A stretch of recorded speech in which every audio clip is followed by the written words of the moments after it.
Bismillahirrahmanirrahim. Assalamualaikum warahmatullahi wabarakatuh.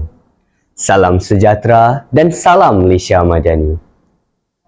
Layar di Kembang, sauh di Labu, bahtera singgah di Kuala Linggi. Media sosial wadah yang ampuh, jangan meruntuh, pertiwi tinggi.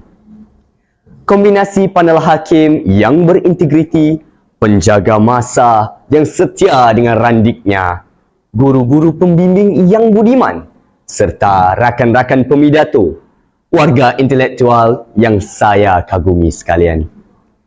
Berdirinya saya di pentas berprestij pertandingan pidato Rukun Negara Peringkat Kebangsaan Piala Pusingan Tuan Yang Terutama yang di Pertuan Negeri Melaka tahun 2026 ini adalah untuk membedah sebuah realiti kontemporari menerusi mauduk pidato.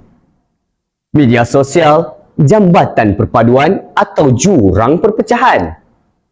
Sebelum hujah mula dicanang, izinkan saya mentakrif tajuk pidato saya. Media sosial merujuk kepada platform digital interaktif seperti TikTok, Facebook dan X yang membolehkan perkongsian maklumat pantas tanpa sebadan. Jambatan perpaduan membawa maksud alat yang menghubungkan dan menyatukan hati rakyat. Manakala jurang perpecahan bermaksud jurang pemisah yang mencetuskan pertelingkahan kaum. Jawapan kepada persoalan ini terletak sepenuhnya pada sejauh mana kita menjunjung prinsip rukun negara sebagai panduan digital kita. Warga Dewan yang penuh visi, hujah saya yang pertama, media sosial menjadi jambatan perpaduan apabila menyebarkan nilai moral dan keharmonian agama. Apabila prinsip kepercayaan kepada Tuhan dihayati oleh warga digital, media sosial bertukar menjadi platform yang sangat indah. Kita melihat kandungan digital yang memaparkan keindahan hidup bermasyarakat di Malaysia. Video menyambut perayaan bersama, kisah tular rakyat membantu tanpa mengira warna kulit, dan kandungan yang mendidik masyarakat tentang keunikan budaya kaum lain.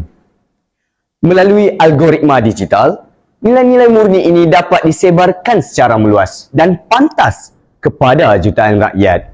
Inilah masanya media sosial bertindak sebagai jambatan yang merapatkan jurang fizikal, membina rasa empati dan memperkukuh tapak integrasi nasional dalam usaha membina negara bangsa. Sidang hadirin yang saya kasihi, meniti hujah saya yang kedua. Abaikan kedaulatan undang-undang, media sosial bertukar menjadi jurang perpecahan melalui fitnah dan provokasi. Sebaliknya, jika kita meminggirkan prinsip keluhuran perlembagaan dan kedaulatan undang-undang, media sosial akan menjadi lubang hitam yang menghancurkan negara. Kebebasan bersuara tanpa had sering disalahgunakan oleh pihak yang tidak bertanggungjawab untuk menyentuh isu sensitif 3R, iaitu agama, raja dan kaum. Provokasi digital dan berita palsu yang sengaja direka untuk meraih tontonan boleh mencetuskan ketegangan dalam sekelip mata. Ingatlah, undang-undang di alam maya adalah sama tegasnya dengan alam realiti. Kegagalan kita mengawal emosi dan menyebarkan kebencian cyber hanya akan meretakkan tembok keharmonian yang telah kita bina sekian lama. Hadirin dan hadirat sekalian, hujah saya yang ketiga yang menjadi penentu haluan digital kita. Kesopanan dan kesusilaan cyber adalah kunci pembentukan negara yang harmoni.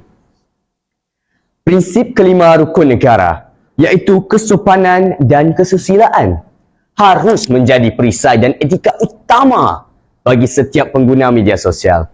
Menjelang tahun 2026 ini, cabaran terbesar kita adalah ancaman pahlawan papan kekunci yang sering melemparkan komen jelek, buli cyber dan rasisme casual. Pembinaan negara bangsa yang tidak akan berjaya sekiranya minda rakyatnya bankrupt akhlak digital.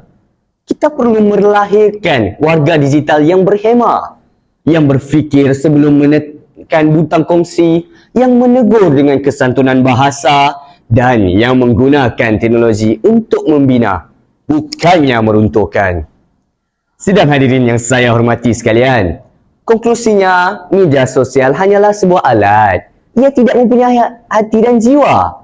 Yang menentukan sama ada ia menjadi jambatan perpaduan yang membawa kemakmuran atau jurang perpecahan yang membawa kehancuran ialah jemari kita yang mengendalikannya. Sebenar pertandingan peringkat kebangsaan di bumi bersejarah Melaka ini, marilah kita, generasi muda, pewaris negara, berikrar untuk memikul tanggungjawab ini. Jadikan rukun negara sebagai kompas digital.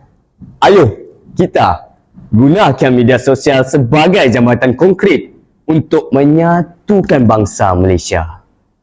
Bukan alat pemisah bangsa jika diguna penuh berhemah.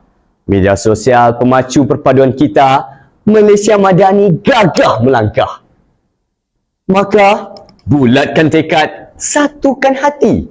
Jadikan media sosial jambatan perpaduan demi negara bangsa.